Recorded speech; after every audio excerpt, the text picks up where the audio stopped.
ዱንያ ልክ እንደ ኢፍጣር ሰዓት ነች። ቀኑን ሙሉ ጾመን ቀኑን ሙሉ በራብ ቆይተን በውሃ ጥም ብንቃጠልና በሙቀት ብንለበለብም የፀሐይ መጥለቂያ ሰዓት ስትቃረብ ግን የአዛን ሰዓት ሲሞላ ግን ያ ሁሉ ድካም ትዝታ ብቻ ሆኖ ይቀራል።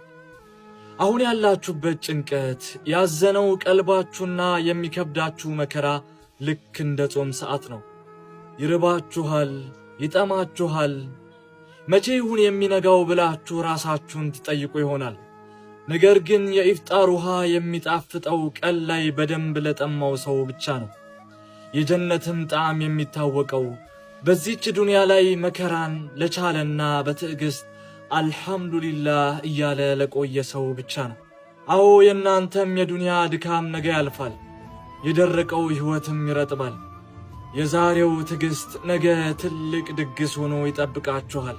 አትዘኑ፣ ፀሐይ መጥለቁ የድል አዛኑም መሰማቱም አይቀርም። ቀና ብላችሁ አላህን መጠየቅ እንዳታቆሙ። አላህ እናንተ ከጠየቃችሁት በላይ እንደሚሰጣችሁ እርግጠኛ ነን። አብሽሩ።